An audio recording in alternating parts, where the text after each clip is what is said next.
नितिन गडकरी इन दिनों एक ऐसे नेता हैं, अपने ही सरकार को घेरते हुए नजर आते हैं दोस्तों, और इसीलिए वो इन दिनों बहुत ही ज्यादा चर्चित रहते हैं और ऐसे बयान बार बार देते हैं जिसकी वजह से मोदी सरकार, बीजेपी की सरकार ही कटघरे में खड़ी होती नजर आती है। वैसे तो तमाम चीजों पर उनकी बातों की चर्चाओं का दौर शुरू होता है, लेकिन अब जो उन्होंने नया बयान दिया है उससे राजनीतिक गलियारों में इस बात की हलचल मच गई कि आखिर ये इशारा किसकी तरफ था। तमाम राजनीतिक पंडित जो हैं, जो राजनीतिक जानकार जो हैं, वो ये कह रहे हैं कि सीधा इशारा जो है मोदी जी की तरफ पर है। बोला क्या है उन्होंने दोस्तों, नागपुर के अंदर एक प्रोग्राम हो रहा था और उस प्रोग्राम में नितिन गडकरी जी बहुत कुछ संबोधित कर रहे थे और उसी दौरान उन्होंने कहा कि सरकार निकम्मी होती है, चलती गाड़ी को जो है पंचर कर देती है। चूंकि वो पिछले 4 साल से सरकार में हैं, तो वो सरकार को बड़े करीबी से देख रहे हैं सरकार कितनी निकम्मी होती है। मतलब ये मेरे शब्द नहीं है, ये किसी विपक्ष नेता का शब्द नहीं है, ये सत्ता में रहने वाले वरिष्ठ नेताओं में से एक भारतीय जनता पार्टी के मंत्री भी हैं, उनका ये बयान है। और यही नहीं रुकते हैं, वो ये कह रहे हैं कि सत्ता, संपत्ति और सौंदर्य ये हमेशा नहीं रहती हैं दोस्तों। सत्ता, संपत्ति और सौंदर्य ये तीनों हमेशा नहीं रहती हैं, ये मात्र क्षण भर के लिए होता है। यानी जब ये कह रहे हैं कि सत्ता हमेशा के लिए नहीं रहती है, तो दोस्तों क्या लगता है इशारा किसकी तरफ होगा? एक तरफ प्रधानमंत्री मोदी जी इसी 17 सितंबर जो आने वाला है उसमें 75 साल के हो जाएंगे, क्योंकि 75 साल के हो जाएंगे इसको इस तरीके से जोड़ा जा रहा है। और दूसरी तरफ आरएसएस के जो प्रमुख मोहन भागवत जी हैं, उन्होंने तो स्पष्ट तौर पे कहा था, एक प्रोग्राम में, नागपुर में एक प्रोग्राम हो रहा था, कोई पुस्तक विमोचन हो रहा था, उस दौरान उन्होंने कहा था कि राजनेताओं को, नेताओं को जब 75 साल का जब उनको शॉल उड़ाया जा रहा हो तो उनको इस्तीफा दे देना चाहिए, छोड़ देना चाहिए अपने पद को, और जो और लोग आ रहे हैं दूसरे लोगों को मौका देना चाहिए।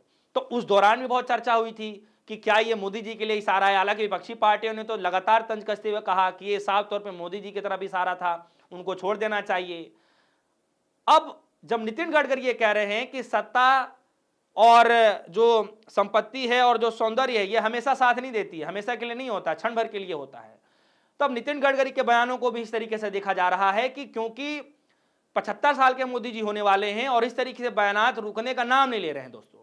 और यही नितिन गडकरी जी नहीं रुक रहे हैं। इससे पहले जब आप सुनेंगे कि प्रधानमंत्री मोदी जी और उनकी पार्टी ये दावा करती थी कि कई करोड़ लोगों को बेरोजगारी से, गरीबी से बाहर निकाला है, और ऐसे हालात में नितिन गडकरी जी एक प्रोग्राम में खुले मन से कहते हैं कि गरीब और गरीब होता जा रहा है और चंद जो पूंजीपति हैं, जो उद्योगपति हैं, जो कुछ लोग हैं, उनके पास देश की सारी संपत्ति जा रही है। यानी अपने ही सरकार, मोदी जी के बयानों पर जो है पानी फेरते हुए, अपनी ही सरकार को कटघरे में खड़े करते हुए यह स्पष्ट किया कि सरकार के अंदर जो पिछले 10-11 साल से जो सरकार चल रही है उसके अंदर गरीब और गरीब होता जा रहा है। यानी जो बीजेपी कह रही थी, जो मोदी जी कह रहे थे कि हमने गरीबों को बाहर निकाला है, वो कहीं ना कहीं गलत साबित हुआ। यानी नितिन गडकरी ने ही गलत साबित कर दिया, अपने ही सरकार के दावों को गलत साबित कर दिया।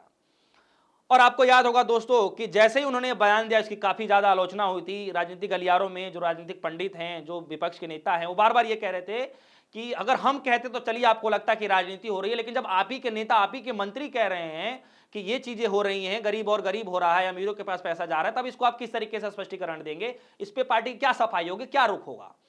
खैर, इसके बाद कुछ ही दिनों के बाद नितिन गडकरी जी आते हैं और क्या कहते हैं? नितिन गडकरी जी ये कहते हैं कि ऐसे कुछ लोगों की जरूरत है उन्हें जो सरकार को कटघरे में खड़ा कर सके। जी हां दोस्तों, उनका यह कहना था कि अब उनको ऐसे लोगों की जरूरत है जो सरकार को ही कटघरे में खड़ा कर दे। अब देखिए, क्योंकि 11-12 साल लगभग होने वाले हैं सत्ता में मोदी जी बैठे हैं और ये खुद बीजेपी के मंत्री हैं, तो उनका कहना यह है कि अगर सरकार को कटघरे में खड़ा करने वाला कोई व्यक्ति इस तरीके से मिलते हैं, उनसे ऐसे लोग मिल जाते हैं, तो सरकार, सत्ता सब सुचारू रूप से काम करेगी। क्योंकि जो काम सरकार से नहीं हो पाता है वो काम कहीं ना कहीं कोर्टों के द्वारा उसको करवा दिया जाता है।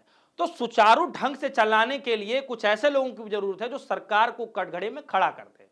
जी हां दोस्तों, एक बयान, दो बयान और अब तीसरा बयान कि सत्ता और जो है संपत्ति और सौंदर्य ये साथ नहीं देता, ये तीसरा बयान है। और उसी के साथ ये कह रहे हैं कि सरकार निकम्मी होती है।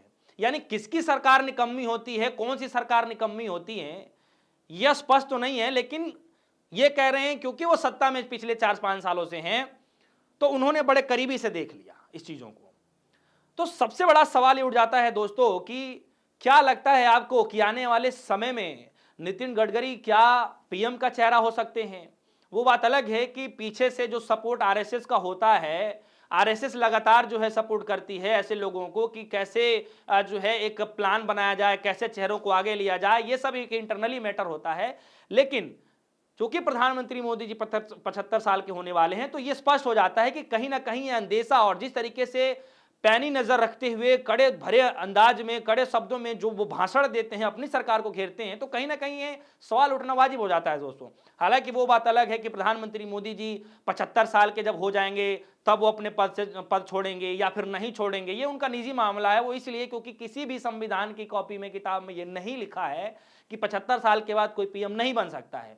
चूंकि भारतीय जनता पार्टी ने ये खुद अपनी एडवाइजरी जारी करी थी कि 75 साल के बाद रिटायरमेंट आपको होना है, इसीलिए विपक्षी पार्टियां कह रही हैं कि क्यों ना प्रधानमंत्री मोदी जी के लिए भी ये जो लागू किया गया था उन पर लागू हो। लागू होगा नहीं होगा ये पार्टी के अंदर की बात है। लेकिन सबसे बड़ी बात दोस्तों कि मोदी जी के लिए ये नहीं है कि वो पद से हटेंगे या नहीं हटेंगे, लेकिन सबसे बड़ा जो सवाल इस दिनों ये उठ रहा है, जो मोदी जी के लिए मुसीबत बनता जा रहा है। एक तो ऊपर से देखेंगे कि जो डोनाल्ड ट्रंप बयान दे रहे हैं जिसका जवाब सरकार के पास नहीं है, दूसरी जो बैसाखियों के सहारे मोदी जी टिके पड़े हैं, इनकी सरकार सत्ता टिकी पड़ी है, चंद्रबाबू नायडू और नीतीश कुमार। सवाल ये उठ रहा है कि नीतीश बाबू का क्या होगा जब बिहार में चुनाव होगा और उसके जब परिणाम आएंगे, तो नीतीश कुमार का क्या होगा, उनकी पार्टी का क्या होगा। और जब सवाल ये उठता है कि नीतीश कुमार जी का क्या होगा, तो फिर ये भी सवाल अपने ऑटोमेटिक उठ जाता है कि बीजेपी की, मोदी जी की सत्ता का क्या होगा।